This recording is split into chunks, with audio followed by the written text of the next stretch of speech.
Quando aqueles executivos de terno riram do faxineiro, pensando que ele nem sabia ler direito, eles não imaginavam que estavam diante de um homem que falava mais de 4 idiomas fluentemente. O que aconteceu naquela sala de reunião mudou para sempre a história daquela empresa e revelou um segredo que ninguém poderia imaginar. Às 5:30 da manhã, quando a cidade ainda dormia, Miguel Ferreira já estava de pé. Aos 40 anos, sua rotina era sempre a mesma.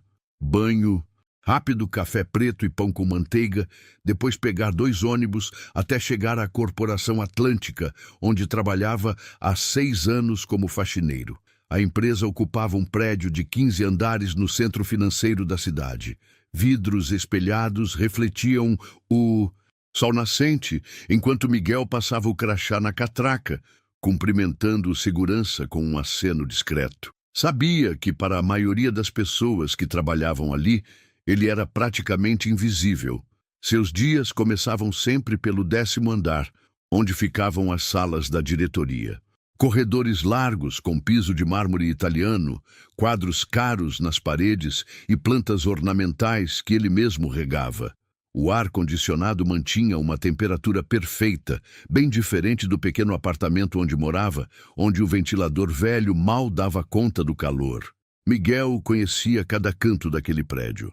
Sabia que na sala 1015, o diretor financeiro sempre deixava papéis importantes espalhados pela mesa, que na 1008 a diretora de marketing gostava de tomar chá de camomila às 3 da tarde, e que Leonardo Montenegro, vice-presidente executivo, tinha o hábito de chegar sempre às 8 em ponto, carregar o elevador com seu perfume caro e falar alto ao celular sobre negócios milionários. Durante seus 6 anos ali, Miguel desenvolveu uma habilidade especial: limpar sem ser notado. Passava o pano na mesa enquanto executivos discutiam estratégias, esvaziava lixeiras durante reuniões importantes e lustrava janelas enquanto contratos eram assinados. Para eles, era como se fosse um móvel que se movia sozinho. A rotina de Miguel era matemática. Começava pelo 15º andar, onde ficava a presidência, e descia gradualmente. Em cada andar, limpava banheiros, corredores, salas de reunião e escritórios individuais. Conhecia os horários de todos, sabia quando poderia entrar em cada sala, quando deveria evitar certos corredores e quando as reuniões importantes aconteciam. O que ninguém imaginava é que Miguel prestava atenção em tudo. Não por curiosidade maliciosa, mas porque durante tantos anos sendo ignorado, acabou se tornando uma testemunha silenciosa daquele mundo. Ouvia conversas sobre fusões, aquisições, problemas com fornecedores internacionais e dificuldades de comunicação com clientes estrangeiros. Leonardo Montenegro era especialmente notável. Aos 35 anos, usava ternos que custavam mais do que Miguel ganhava em 3 meses. Cabelos sempre perfeitamente cortados, relógio suíço no pulso e uma arrogância que se podia sentir a metros de distância. Ele tinha o costume de fazer piadas sobre funcionários menos qualificados, sempre acompanhado por risadas dos colegas que queriam aparecer bem diante dele. Miguel lembrava de um dia específico, 3 anos atrás, quando Leonardo comentou com outros executivos: "Olha só, o cara nem deve entender o que estamos falando aqui. Deve pensar que budget é nome de cachorro." As gargalhadas ecoaram pela sala enquanto Miguel continuou limpando, fingindo não ouvir. Mas Miguel ouvia tudo e entendia tudo. Durante esses anos, notou como a empresa enfrentava dificuldades crescentes com clientes internacionais. Contratos perdidos por problemas de comunicação, mal-entendidos culturais que custavam milhões e a frustração constante dos executivos quando precisavam lidar com parceiros que não falavam português. A Corporação Atlântica era uma empresa de importação e exportação que trabalhava principalmente com Europa e América Latina. Miguel sabia, pelos documentos que via nas mesas enquanto limpava, que a empresa estava tentando expandir para novos mercados, especialmente nos Países Baixos, mas sempre esbarrava na barreira do idioma e nas diferenças culturais. Durante o almoço, Miguel costumava sentar sozinho no pequeno refeitório dos funcionários de apoio. Comia seu sanduíche caseiro enquanto os outros conversavam sobre futebol ou novelas. Ele preferia o silêncio, usando esse tempo para observar o movimento da empresa através da janela do refeitório, que dava vista para o saguão principal. Via executivos chegando e saindo, sempre apressados, sempre falando ao celular. Notava os visitantes estrangeiros pela roupa diferente, pela forma de se comportar, pela dificuldade que tinham para se comunicar com a recepção. Às vezes via Leonardo e outros diretores recebendo esses visitantes com sorrisos forçados e gestos exagerados, tentando compensar a barreira da língua. À tarde, quando terminava a limpeza dos andares superiores, Miguel descia para os departamentos operacionais. Ali, o ambiente era diferente, menos luxuoso, mais funcional. Funcionários em cubículos, telefones tocando constantemente, impressoras funcionando sem parar. Mas mesmo ali, mantinha sua postura discreta, cumprindo sua função sem incomodar ninguém. O fim do dia chegava sempre às 5 da tarde. Miguel guardava seus materiais de limpeza no almoxarifado do subsolo, trocava o uniforme e se despedia do segurança com o mesmo aceno discreto da manhã. 2 ônibus de volta para casa, jantar simples e descanso para repetir tudo no dia seguinte. Aos finais de semana, Miguel tinha uma rotina diferente. Acordava tarde, ia ao mercado da esquina fazer compras básicas e passava as tardes lendo na pequena biblioteca do bairro. Os livros eram sua paixão secreta, especialmente aqueles sobre outros países, outras culturas, mas essa parte de sua vida permanecia completamente separada do mundo corporativo onde trabalhava. Durante esses 6 anos, Miguel construiu uma reputação sólida entre os funcionários da limpeza e segurança. Era pontual, eficiente e nunca se envolvia em fofocas. Os colegas o respeitavam, mesmo sem saber muito sobre sua vida pessoal. Ele preferia assim, simples, discreto, invisível. Mas invisibilidade, Miguel havia aprendido há muito tempo, podia ser tanto uma proteção quanto uma prisão. E ele não fazia ideia de que muito em breve essa invisibilidade seria quebrada da forma mais inesperada possível. Era uma terça-feira típica de março, quando Miguel subiu ao 14º andar para limpar a sala de reuniões principal. O relógio marcava 9h15 da manhã, horário que ele sabia ser seguro. As reuniões geralmente começavam às 10. Entrou silenciosamente, como sempre. Fazia, carregando seu carrinho com produtos de limpeza e panos. A sala era impressionante. Mesa de mogno para 20 pessoas, cadeiras de couro legítimo, tela de projeção embutida na parede e uma vista panorâmica da cidade através de janelas do chão ao teto. Miguel começou sua rotina. Primeiro as janelas, depois a mesa, por último o chão. Movimentos automáticos, executados centenas de vezes. Estava concentrado limpando as janelas quando ouviu vozes se aproximando pelo corredor. Reconheceu imediatamente a risada alta de Leonardo Montenegro, acompanhada de outras vozes familiares. Miguel olhou o relógio. 9h40. A reunião adiantara. Sua primeira reação foi sair rapidamente, mas a porta já estava se abrindo. Leonardo entrou primeiro, falando ao celular, seguido por mais 4 executivos. O diretor comercial, 2 diretoras de departamentos internacionais e o gerente de novos negócios.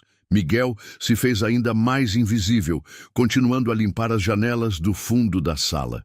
"Pessoal, temos um problema sério", disse Leonardo, desligando o telefone e se sentando na cabeceira da mesa.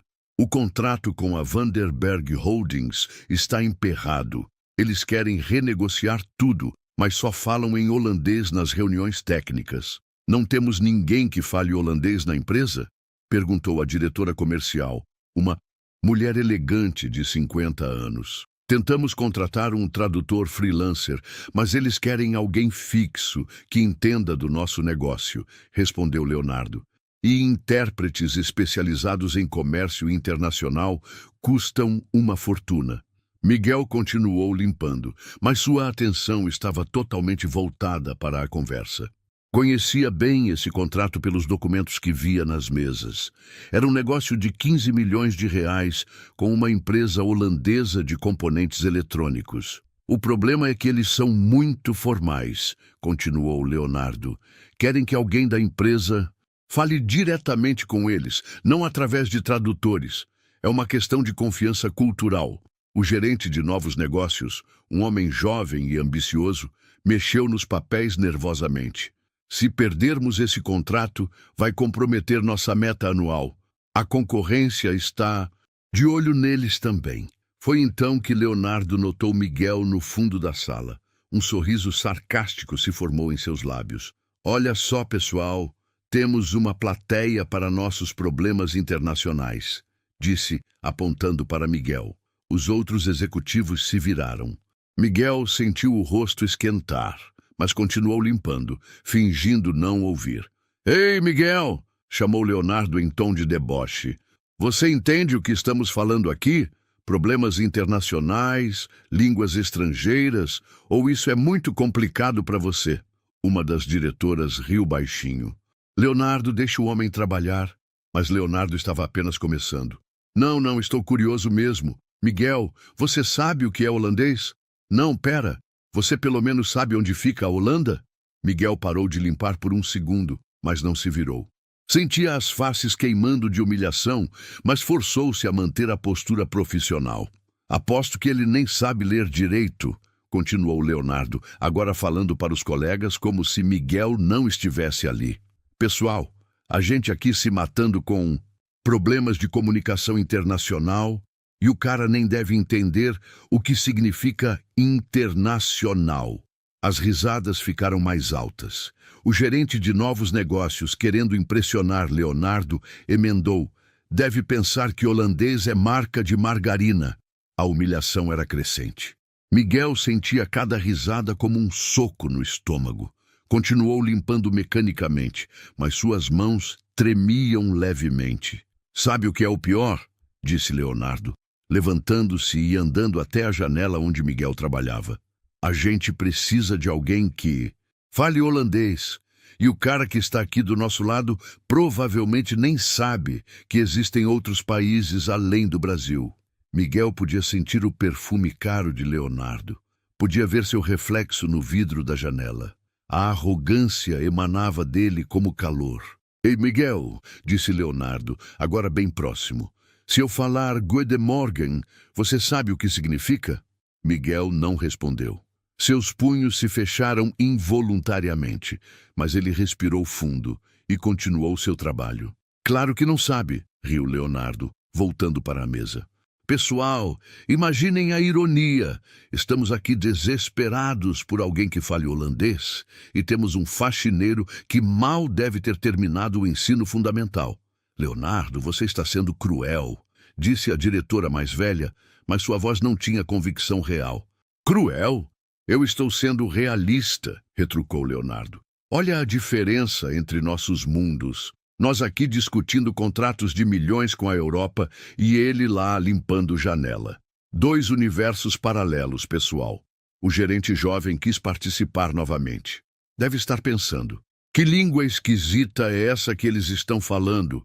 Mais risadas. Miguel terminou de limpar a janela e se moveu para a próxima, tentando se manter longe do grupo.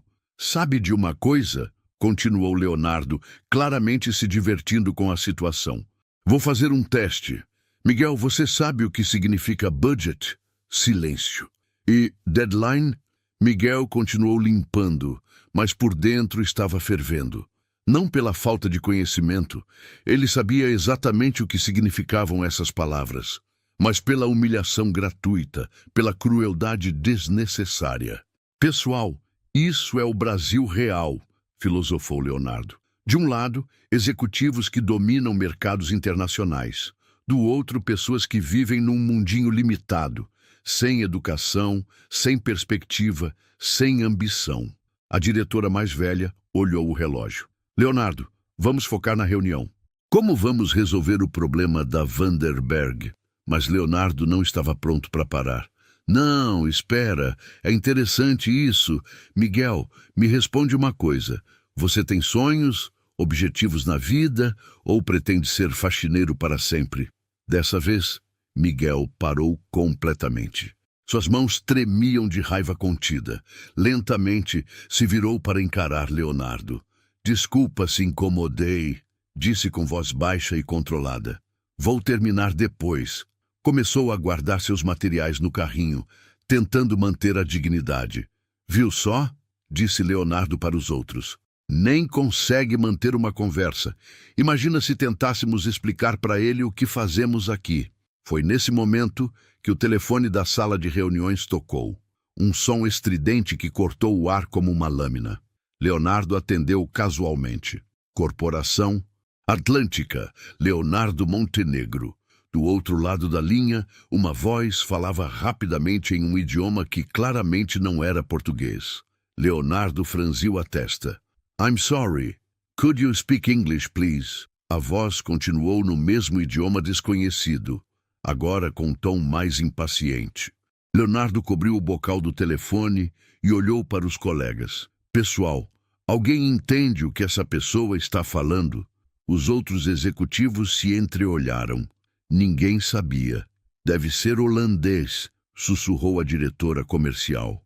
E foi exatamente nesse momento que o destino de Miguel Ferreira mudou para sempre. O telefone continuou tocando insistentemente e a voz do outro lado se tornava cada vez mais impaciente. Leonardo passou a mão pelos cabelos, claramente nervoso. Hello, English? Francês?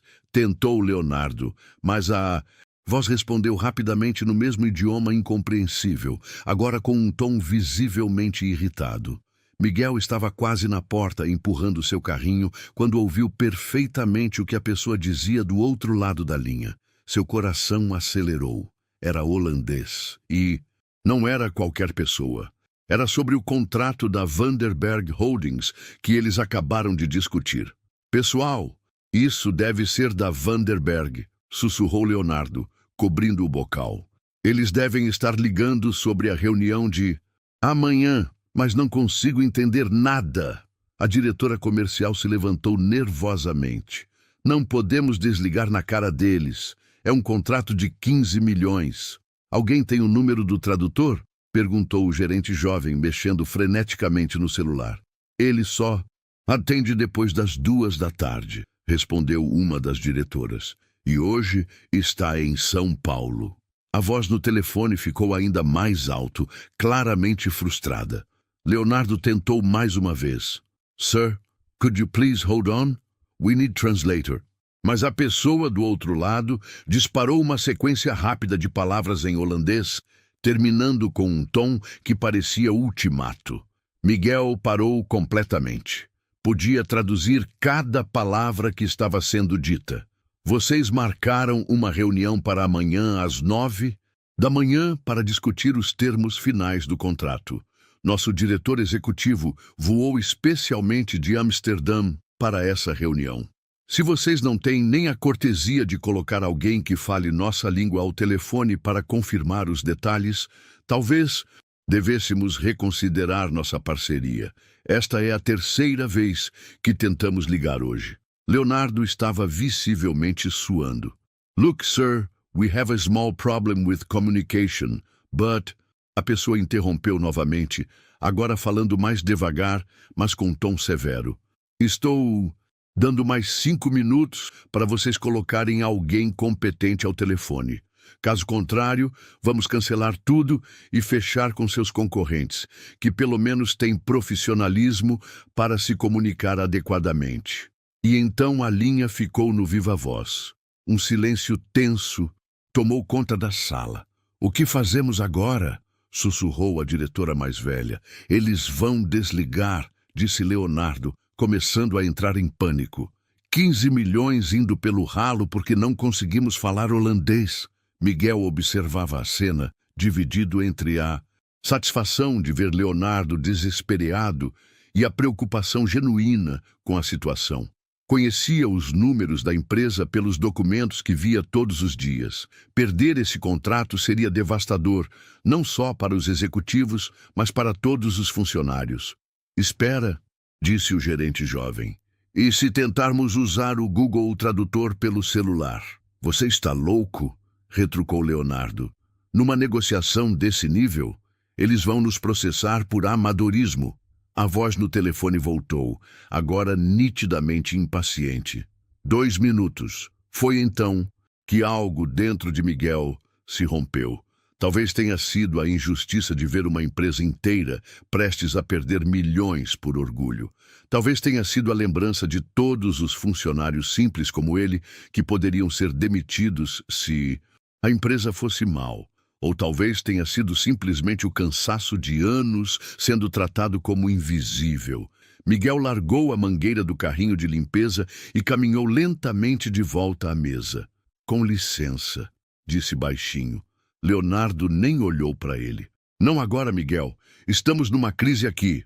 Eu posso ajudar, disse Miguel mais alto. Todos se viraram para ele como se tivessem visto um fantasma falante.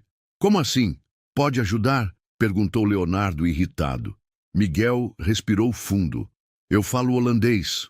O silêncio que se seguiu foi ensurdecedor. Os 5 executivos ficaram olhando para ele como se não tivessem entendido direito. Você... O quê? Gaguejou Leonardo. Eu falo holandês, repetiu Miguel, agora com mais firmeza. E a pessoa no telefone está ficando impaciente. Ela disse que vocês têm 2 minutos antes dela cancelar tudo. A diretora comercial foi a primeira a reagir. Como você sabe o que ela disse? Porque eu entendo perfeitamente o que ela está falando, respondeu Miguel, caminhando até o telefone. Leonardo estava em choque total. Isso é impossível. Você não pode... Posso atender? Perguntou Miguel, apontando para o telefone. Os executivos se entreolharam como se estivessem num filme de ficção científica. A situação era tão surreal que ninguém sabia como reagir. 1 minuto, ecoou a voz do telefone. Atende!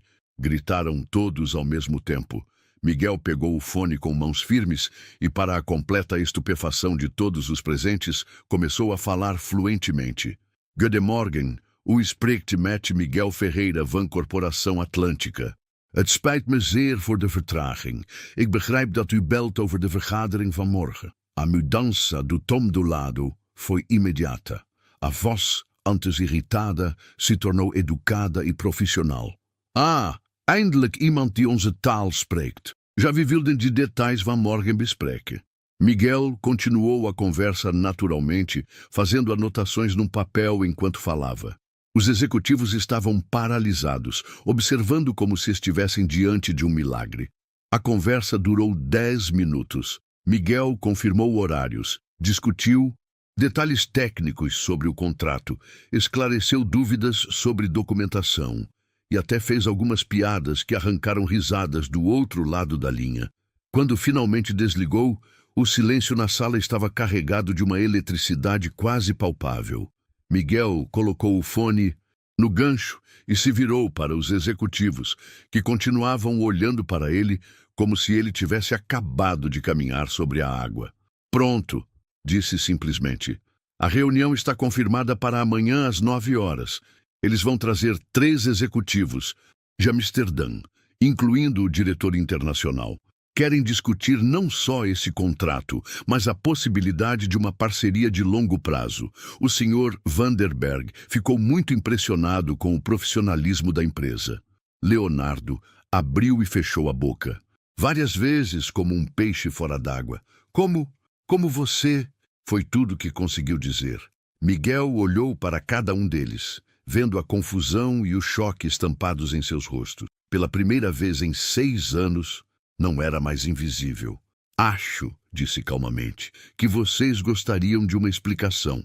E foi assim que a vida de Miguel Ferreira, o faxineiro que nem sabia ler direito, mudou completamente numa manhã de terça-feira.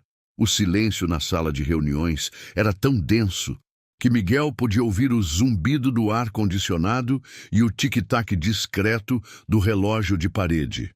Os 5 executivos permaneciam paralisados, olhando para ele como se tentassem processar uma informação impossível de ser real.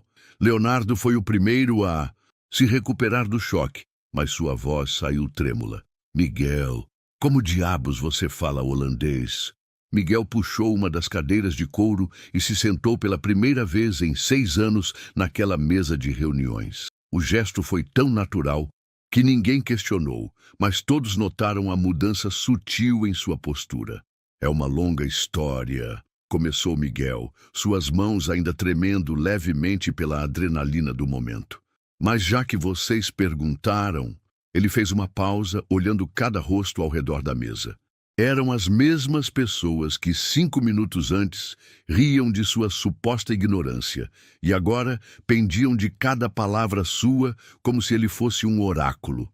Eu morei 12 anos na Europa, disse simplesmente. A diretora comercial se inclinou para a frente. 12 anos? Como assim? Saí do Brasil aos 22 anos com uma bolsa de estudos para a Universidade de Amsterdã. Estudei relações internacionais e comércio exterior. Leonardo balançou a cabeça em negação.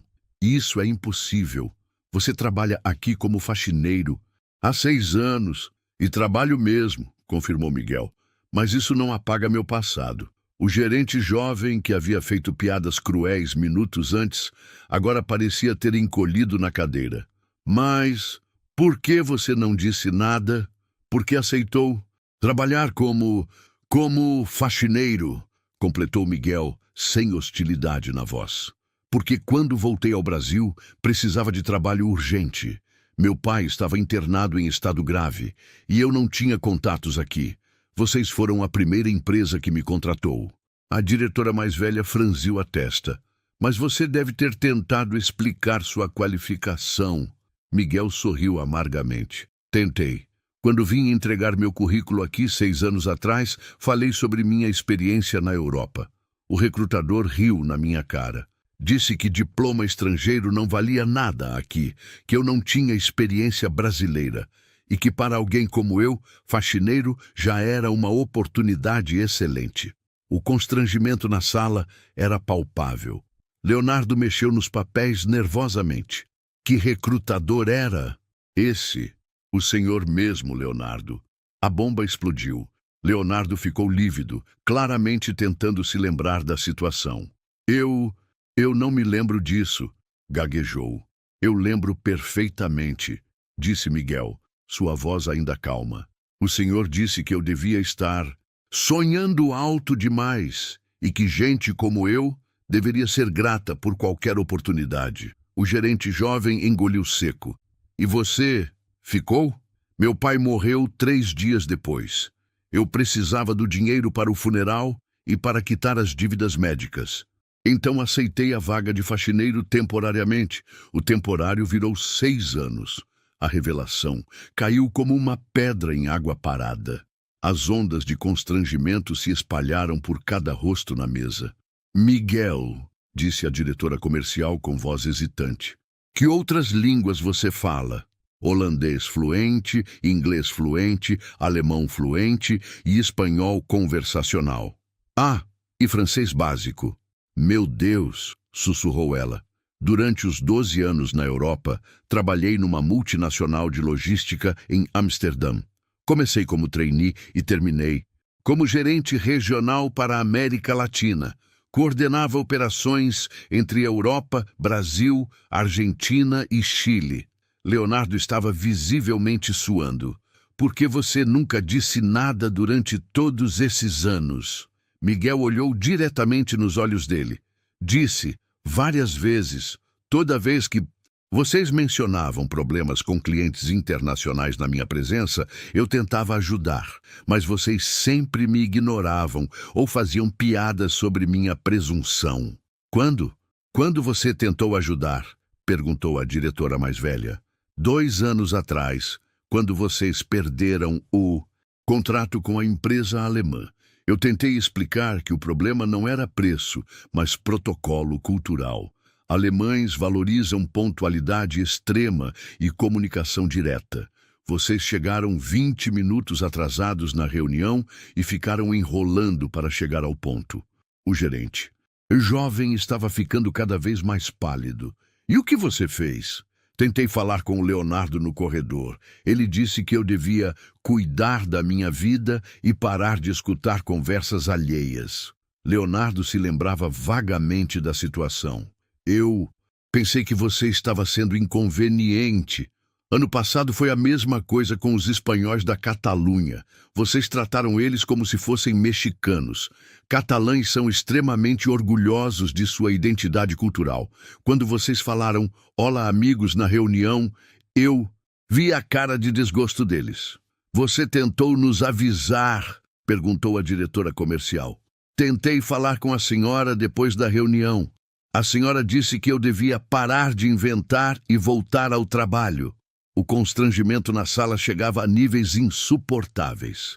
Cada revelação era uma facada na arrogância que todos tinham demonstrado. Miguel, disse Leonardo com voz pequena, por que você continuou trabalhando aqui depois de tanta incompreensão? Miguel suspirou profundamente. Primeiro, porque precisava do dinheiro. Segundo, porque desenvolvia afeto pelos colegas da limpeza e da segurança. Terceiro, porque mesmo sendo tratado como invisível, eu via o potencial desta empresa. Que potencial? Perguntou o gerente jovem. Vocês têm uma localização estratégica, uma estrutura sólida e relacionamentos comerciais que muitas empresas invejam. Mas perdem oportunidades porque não entendem que negócios internacionais não são só sobre produto e preço. São sobre relacionamento, cultura e comunicação. A diretora mais velha se inclinou para a frente. Que oportunidades perdemos? Miguel puxou um dos blocos de papel da mesa e começou a escrever. A empresa de componentes eletrônicos da Coreia do Sul que visitou vocês em janeiro. Eles voltaram para a Coreia achando que vocês não tinham interesse real na parceria. Como você sabe disso? Perguntou Leonardo. Porque eu falo coreano básico também. Ouvi eles comentando no elevador que vocês pareciam mais interessados em impressionar do que em entender as necessidades deles. Você fala coreano? Exclamaram vários ao mesmo tempo. Aprendi quando trabalhava na multinacional. Tínhamos muitos parceiros asiáticos. Leonardo passou as mãos pelo rosto. Quantas oportunidades perdemos por sua causa? Por minha causa, não. Por causa do preconceito de vocês, corrigiu Miguel gentilmente. Eu tentei ajudar várias vezes. Vocês que escolheram não escutar. A diretora comercial estava fazendo cálculos mentais. Os contratos que perdemos nos últimos anos, você acha que poderiam ter sido salvos? O alemão valia 8 milhões, o espanhol 12 milhões. O coreano poderia ter sido uma parceria de longo prazo de pelo menos 50 milhões em 5 anos. 70 milhões em contratos perdidos, murmurou Leonardo, horrorizado. Sem contar os contratos que vocês nem chegaram a saber que existiam, acrescentou Miguel. Quantas vezes vocês receberam e-mails em idiomas estrangeiros que foram automaticamente para a lixeira? Silêncio total. Todos os dias eu vejo documentos importantes sendo descartados porque ninguém se deu ao trabalho de traduzir. Propostas, convites para feiras internacionais, oportunidades de parceria. O gerente jovem estava quase chorando. Miguel, nós, como podemos consertar isso? Miguel olhou para cada um deles novamente. Via agora não mais arrogância, mas algo que não esperava, vergonha genuína. A pergunta não é como vocês podem consertar o passado, disse calmamente. A pergunta é o que vocês vão fazer daqui para frente. Leonardo respirou fundo. Miguel, eu preciso lhe fazer uma pergunta direta. Você nos odeia? Miguel considerou a pergunta por um longo momento. Não, odeio o que vocês fizeram, mas não odeio vocês como pessoas. Vocês são produtos de um sistema que ensina que diploma e cargo determinam inteligência e valor. Eu já fui assim também quando era jovem. Como assim? Perguntou a diretora mais velha. Quando cheguei na Europa aos 22 anos, eu também olhava com desdém para imigrantes que trabalhavam em funções simples, até que um dia um faxineiro turco na universidade me ensinou mais sobre economia internacional em uma conversa de 15 minutos do que eu tinha aprendido em um semestre inteiro. A lição estava clara para todos. Ele tinha sido professor de economia na Turquia, continuou Miguel. Veio para a Holanda como refugiado e não conseguiu validar seu diploma, mas sua sabedoria não havia desaparecido. E isso mudou sua perspectiva? Perguntou a diretora comercial. Completamente. Aprendi que inteligência e conhecimento não usam uniformes específicos. Podem estar no CEO de uma multinacional ou no homem que limpa os banheiros. Leonardo se levantou da cadeira, claramente agitado. Miguel, nós precisamos conversar sobre seu futuro aqui na empresa. Meu futuro? Você não pode continuar como faxineiro, é um desperdício criminoso de talento. Miguel sorriu pela primeira vez desde que entrara na sala. E o que vocês propõem? A pergunta ficou no ar como uma oportunidade de ouro. E Leonardo sabia que a resposta que daria naquele momento definiria não apenas o futuro de Miguel, mas o destino de toda a corporação. Leonardo começou a andar de um lado para o outro da sala, as rodas de sua mente corporativa girando em alta velocidade. Os outros executivos permaneceram em silêncio, observando como ele processava a magnitude da situação que haviam descoberto. Miguel, começou Leonardo, parando diretamente na frente dele. Eu vou ser muito direto com você. Nós cometemos um erro terrível, não vários erros terríveis, e agora precisamos encontrar uma forma de resolver isso. Miguel se recostou na cadeira, observando Leonardo com interesse genuíno. Depois de 6 anos sendo invisível, agora tinha a atenção total de toda a diretoria. Que tipo de resolução você tem em mente? Perguntou Miguel. Uma promoção imediata, disse Leonardo, como se tivesse acabado de descobrir a cura do câncer. Diretor do Departamento Internacional. Salário de R$25 mil para começar, carro da empresa e plano de saúde premium. A oferta ecoou pela sala como um tiro. Os outros executivos se entreolharam, alguns claramente surpresos com a generosidade súbita de Leonardo. Miguel permaneceu em silêncio por um longo momento, estudando cada rosto ao redor da mesa.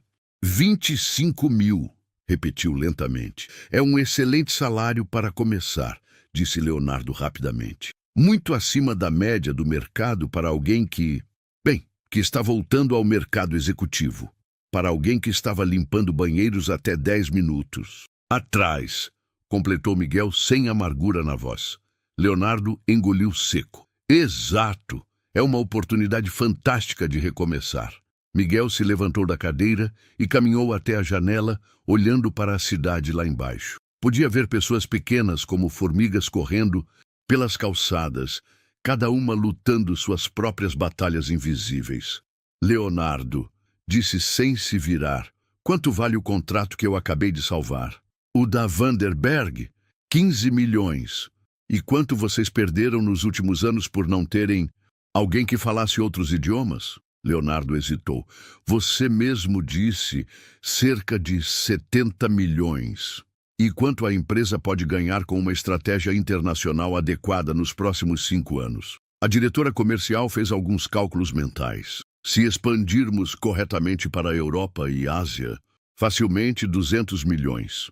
Miguel se virou para encarar o grupo. E vocês acham que R$25 mil por mês é uma proposta generosa para alguém que pode gerar 200 milhões?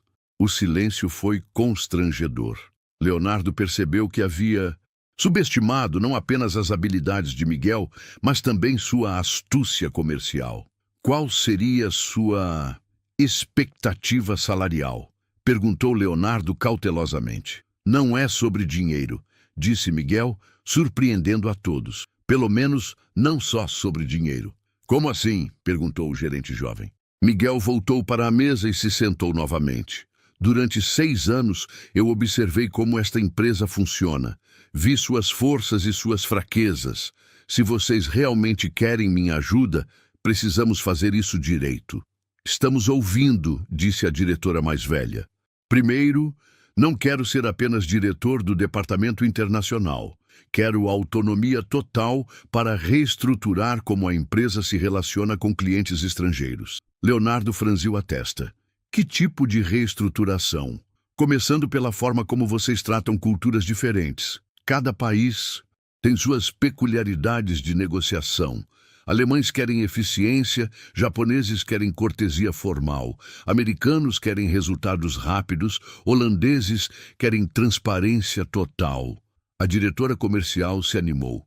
Você conhece essas diferenças culturais? Conheço e vivi elas por 12 anos, mas também sei que não adianta eu saber se o resto da empresa não entender. O que você propõe? Perguntou Leonardo. Treinamento cultural para toda a equipe que lida com clientes internacionais. Workshops sobre protocolo de negócios por região. E, principalmente, mudança na mentalidade corporativa. Que mudança? Perguntou o gerente jovem. Miguel olhou diretamente para ele. Parar de assumir que cargo determina competência. Escutar todas as vozes da empresa, não apenas as que usam terno. A crítica indireta foi clara para todos. O gerente jovem baixou a cabeça, lembrando das piadas cruéis que havia feito mais cedo. Segunda condição, continuou Miguel. Quero participação nos resultados. Se a empresa crescer com minha contribuição, eu quero compartilhar desse crescimento. Que tipo de participação? Perguntou Leonardo. 5% dos lucros gerados especificamente pelos contratos internacionais que eu trouxer ou salvar. Leonardo quase engasgou. 5%? Isso pode chegar a milhões. Exato, disse Miguel calmamente. Se eu gerar milhões para a empresa, por que não? Deveria ganhar milhões também? A lógica era implacável, mas Leonardo estava claramente desconfortável com números tão altos. Terceira condição, prosseguiu Miguel. Quero autoridade para contratar minha própria equipe. E quero que pelo menos metade dessa equipe seja composta por pessoas que a empresa normalmente ignoraria. Como assim? Perguntou a diretora mais velha. Pessoas como eu, talentos ocultos que estão trabalhando em funções abaixo de sua capacidade porque não tiveram oportunidades. Garanto que há diamantes escondidos nesta empresa. A diretora comercial se inclinou para frente. Você tem alguém em mente?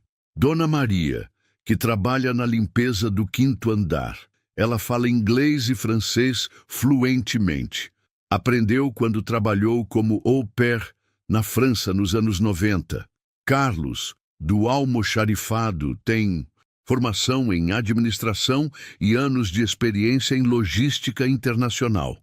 Os executivos se entreolharam, surpresos. Essas eram pessoas que eles viam todos os dias, mas nunca realmente notaram. Como você descobriu isso? Perguntou Leonardo. Conversando com elas durante esses 6 anos.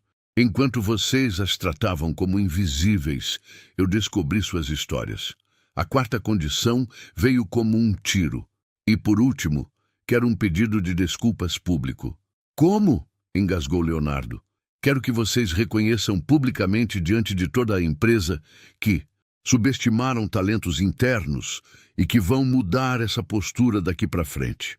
A proposta era humilhante para os executivos, mas Miguel não demonstrava nenhuma intenção de negociar esse ponto. Miguel, disse Leonardo cuidadosamente, essas condições são bem ambiciosas. São justas, corrigiu Miguel. Vocês desperdiçaram 6 anos do meu talento e perderam dezenas de milhões em oportunidades. Agora querem que eu salve a empresa de mais perdas. O preço é proporcional ao valor que eu posso gerar. A diretora comercial sussurrou algo no ouvido de Leonardo. Ele acenou e se virou para Miguel. Podemos ter alguns minutos para discutir sua proposta? Claro, disse Miguel se levantando. Vou aguardar no corredor. Quando Miguel saiu, a sala explodiu em sussurros urgentes. Do lado de fora, ele podia ouvir fragmentos da discussão acalorada que acontecia lá dentro. Enquanto esperava, Miguel olhou pela janela do corredor para a cidade. 6 anos atrás, chegara ali como um homem desesperado, aceitando qualquer trabalho para sobreviver. Agora estava negociando como um executivo experiente. A porta se abriu e Leonardo apareceu. Miguel, podemos conversar? Quando ele voltou à sala, todos os rostos estavam tensos, mas determinados. Aceitamos suas condições, disse Leonardo. Miguel sorriu. Todas? Todas. Com uma pequena modificação na participação nos lucros. 3% em vez de 5%, mas com um bônus fixo de R$100 mil pelos primeiros contratos que você salvar. Miguel estendeu a mão. Fechado. Quando apertaram as mãos, Miguel sabia que sua vida havia mudado para sempre. Mas também sabia que o verdadeiro desafio estava apenas começando. 3 semanas se passaram desde que Miguel Ferreira havia deixado de ser faxineiro para se tornar diretor de Relações Internacionais da Corporação Atlântica. 3 semanas que foram suficientes para virar completamente a dinâmica de poder dentro da empresa. O escritório de Miguel ficava no 13º andar, uma sala espaçosa com vista panorâmica da cidade. Ironia que não passou despercebida por ele, já que durante anos limpara janelas similares, sem poder apreciar a vista. Agora, sentado em sua mesa de mogno importado, ele analisava relatórios e preparava estratégias que movimentariam milhões de reais. A mudança mais notável, porém, não era em seu ambiente físico, mas na forma como as pessoas o tratavam. Os mesmos executivos que semanas antes faziam piadas sobre sua capacidade intelectual, agora marcavam reuniões para pedir sua opinião sobre negociações internacionais. Na primeira semana, Miguel havia implementado sua primeira estratégia. Mapeou todos os funcionários da empresa que tinham competências linguísticas ou experiências internacionais escondidas. O resultado foi surpreendente. 17 pessoas em diferentes setores tinham habilidades que a empresa desconhecia completamente. Dona Maria, que limpava o 5º andar, agora dividia seu tempo entre a limpeza e a tradução de documentos em francês. Recebeu um aumento de 40% no salário e a promessa de uma transição gradual para o setor administrativo. Carlos, do almoxarifado, foi promovido a assistente de logística internacional, aplicando sua experiência anterior que havia sido ignorada por anos. A segunda semana trouxe os primeiros resultados concretos.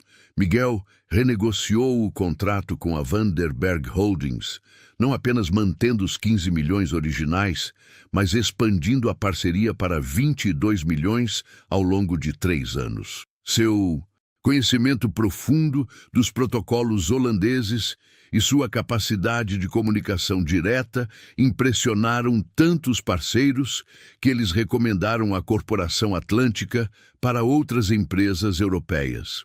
Mas foi na 3ª semana que a verdadeira transformação ficou evidente, especialmente na dinâmica com Leonardo Montenegro. Era uma quinta-feira de manhã quando Leonardo bateu na porta do escritório de Miguel. A inversão de papéis era gritante, o vice-presidente executivo pedindo audiência com o ex-faxineiro. Miguel, você tem um minuto? Perguntou Leonardo, claramente desconfortável. Claro, Leonardo. Sente-se, disse Miguel, apontando para as poltronas em frente à sua mesa. Leonardo se sentou na beirada da poltrona, nervoso. É sobre o contrato com os alemães da Baviera Industries. Eles querem uma reunião presencial na próxima semana, mas... Bem, você sabe como meu alemão não é muito... Você não fala alemão, completou Miguel gentilmente. Exato, e esse contrato é crucial para nossos números do trimestre. Miguel se recostou na cadeira, observando Leonardo suar frio. A ironia da situação não era perdida para nenhum dos dois. O homem que semanas antes havia zombado da capacidade intelectual de Miguel, agora implorava por sua ajuda linguística. Claro, posso acompanhá-lo na reunião, disse Miguel, mas preciso que você entenda alguns pontos sobre cultura alemã de negócios. Estou ouvindo, disse Leonardo, pegando um bloco de notas. Alemães valorizam pontualidade extrema, dados concretos e comunicação direta. Nada de enrolação, nada de promessas vazias. Se você disser que vai entregar algo em 2 semanas, eles esperarão exatamente em 2 semanas. Leonardo anotava furiosamente. Mais alguma coisa? Eles também valorizam hierarquia e competência técnica. Vou apresentá-lo como vice-presidente, mas eles vão testar seu conhecimento sobre os produtos. Você estudou os relatórios técnicos que preparei? Ainda não. Terminei de ler, admitiu Leonardo. Então sugiro que termine hoje. Alemães não perdoam despreparo. Leonardo acenou e se levantou para sair, mas parou na porta. Miguel, obrigado. Eu sei que depois de tudo que aconteceu... Leonardo, interrompeu Miguel, estamos trabalhando juntos agora. O passado é passado. Mas quando Leonardo saiu, Miguel permitiu-se um pequeno sorriso. A vingança mais doce não era a humilhação pública. Era simplesmente se tornar indispensável. A reunião com os alemães aconteceu na segunda-feira seguinte. Miguel havia preparado Leonardo meticulosamente, mas sabia que o verdadeiro teste seria durante a negociação. A Baviera Industries enviou 3 executivos. O diretor comercial Klaus Weber, a gerente de projetos Ingrid Müller e o analista técnico Hans Zimmermann.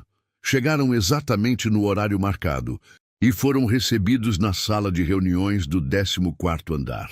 Leonardo começou a apresentação em inglês, mas Miguel notou imediatamente a expressão pouco impressionada dos alemães. Quando Leonardo fez uma pausa, Miguel se inclinou discretamente e sussurrou: "Posso tentar?" Em alemão, o alívio no rosto de Leonardo foi visível. "Por favor." Miguel se dirigiu aos visitantes em alemão fluente. Guten Tag, meine Damen und Herren. Es ist mir eine Ehre, Sie hier begrüßen zu dürfen. A mudança foi instantânea. Os 3 alemães se animaram visivelmente e Klaus Weber respondeu com entusiasmo: Endlich jemand, der unsere Sprache spricht. A partir desse momento, a reunião fluiu perfeitamente. Miguel traduziu não apenas as palavras, mas as nuances culturais, explicando aos alemães as capacidades técnicas da empresa em termos que eles valorizavam e ajudando Leonardo a entender não apenas o que os alemães diziam, mas o que realmente queriam. Quando os alemães saíram 2 horas depois, haviam assinado um contrato de 12 milhões de euros, 40% acima do valor inicialmente esperado. Meu Deus, disse Leonardo quando ficaram sozinhos. Você não apenas traduziu a reunião, você a conduziu. Trabalhei 3 anos com alemães em Amsterdã, explicou Miguel. Sei exatamente como eles pensam e o que valorizam. Leonardo balançou a cabeça. 12 milhões de euros, Miguel. 12 milhões! Isso vai garantir nossos números do ano todo. E isso é só o começo, disse Miguel. Klaus Weber mencionou que eles têm uma rede de parceiros em toda a Alemanha e Áustria. Se fizermos um bom trabalho com este primeiro contrato, eles podem nos abrir portas para um mercado de 50 milhões de euros. Os olhos de Leonardo brilharam. Você pode fazer isso acontecer? Posso, mas vou precisar de mais autonomia para estruturar um departamento europeu adequado. O que você precisa? 3 assistentes especializados em mercados europeus, orçamento para viagens trimestrais à Europa e autoridade para negociar contratos de até 20 milhões sem aprovação do Conselho. Leonardo engoliu seco. Era muita autonomia para dar a alguém, mas os resultados falavam por si. Aprovado, disse, depois de um momento. Naquela noite, Miguel estava em seu apartamento. O mesmo apartamento simples de sempre, pois ainda não havia se mudado. Quando seu telefone tocou, era a diretora comercial, Ana Paula. Miguel, desculpe incomodar fora do horário, mas preciso te contar uma coisa. Pode falar, Ana Paula. Acabei de sair de uma reunião com o Conselho Administrativo. Sabe qual foi o assunto principal? Não faço ideia. Você. Passamos 2 horas discutindo como a empresa mudou desde que você assumiu o departamento internacional. Os números de março foram os melhores dos últimos 5 anos. Miguel sorriu. É um trabalho de equipe. Não seja modesto. Todo mundo sabe que você é o responsável. E sabe qual foi a conclusão do conselho? Qual? Que você vai receber uma proposta para a vice-presidência no final do ano. Se os resultados continuarem assim, claro. Quando desligou o telefone, Miguel se sentou em sua poltrona velha e olhou pela janela do apartamento. 6 meses atrás, era um faxineiro invisível. Agora, estava sendo considerado para a vice-presidência de uma das maiores empresas de importação do país. A vingança, pensou, às vezes, vem de forma mais doce do que se pode imaginar. 6 meses depois do dia que mudou sua vida, Miguel Ferreira estava sentado na mesma sala de reuniões onde tudo começou, mas agora ocupava a cabeceira da mesa. A ironia não escapava a ninguém, especialmente não a Leonardo Montenegro, que se sentava à sua direita com uma expressão que misturava respeito e uma humildade que nunca havia demonstrado antes. O Departamento Internacional da Corporação Atlântica havia se tornado a estrela da empresa.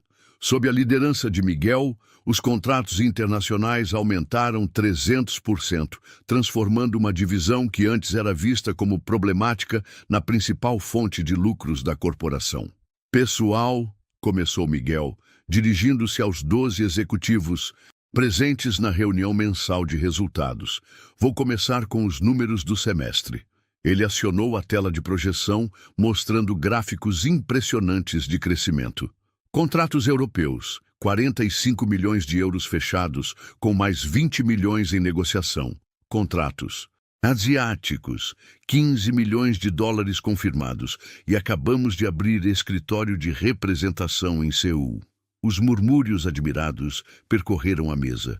O próprio presidente da empresa, Antônio Silveira, balançou a cabeça impressionado. Mas o que me deixa mais orgulhoso, continuou, Miguel, não são apenas os números financeiros, é a transformação que conseguimos implementar na cultura da empresa. Miguel clicou para o próximo slide, mostrando fotos dos funcionários que haviam sido promovidos nos últimos meses. Dona Maria, que começou na limpeza, agora coordena todas as traduções para francês e já está aprendendo italiano para expandirmos para o mercado italiano. Carlos, ex-almoxarifado, assumiu a logística para toda a América Latina. Joana, que trabalhava na recepção, descobriu que fala mandarim fluente. Aprendeu com a comunidade chinesa do bairro onde cresceu e agora é nossa ponte com fornecedores asiáticos. O presidente se inclinou para a frente. Miguel, esses resultados são extraordinários. Mas me conta, qual foi o segredo? Miguel sorriu. Simples. Parei de assumir que competência tem cara, sotaque ou diploma específico. Comecei a escutar todas as vozes da empresa. Leonardo, que havia permanecido quieto durante toda a apresentação, finalmente falou. Miguel, eu gostaria de fazer um comentário público. Todos se viraram para ele. Leonardo se levantou, visivelmente nervoso, mas determinado. 6 meses atrás, eu cometi o maior erro da minha carreira profissional. Humilhei publicamente o homem que hoje é nosso maior ativo. Assumi que cargo determinava inteligência, que uniforme definia capacidade. Sua voz tremeu ligeiramente. Miguel me ensinou que liderança verdadeira não é sobre comando, mas sobre reconhecimento. Não é sobre falar mais alto, mas sobre escutar melhor. O silêncio na sala era respeitoso. Leonardo continuou. Por isso quero anunciar oficialmente, a partir de hoje, implementaremos o Programa Miguel Ferreira, uma iniciativa para identificar e desenvolver talentos ocultos em todos os níveis da empresa. Os aplausos ecoaram pela sala. Miguel se levantou e estendeu a mão para Leonardo. Obrigado, Leonardo. Isso significa muito. Quando a reunião terminou, Miguel ficou sozinho na sala por alguns minutos. Olhou pela janela, a mesma que limpara centenas de vezes. Agora via a cidade de uma perspectiva completamente diferente. Seu celular tocou. Era Dona Maria. Doutor? Miguel, conseguimos fechar o contrato com os franceses. 20 milhões de euros. Miguel sorriu. O verdadeiro triunfo não estava nos milhões que havia gerado, mas nas vidas que havia transformado, incluindo a sua própria. Às vezes, pensou, a maior vingança é simplesmente provar que todos estavam errados sobre você. E fazer isso com classe. Quantas vezes você já julgou alguém pela aparência ou pelo uniforme que ela usa? Miguel provou que o verdadeiro valor de uma pessoa não está no cargo, mas sim na coragem de continuar mesmo sendo invisível. Se essa história tocou você, deixe seu like para fortalecer essa mensagem. E comenta aqui embaixo, o talento não tem uniforme, porque quando mais gente escuta histórias assim, menos gente é tratada como ninguém.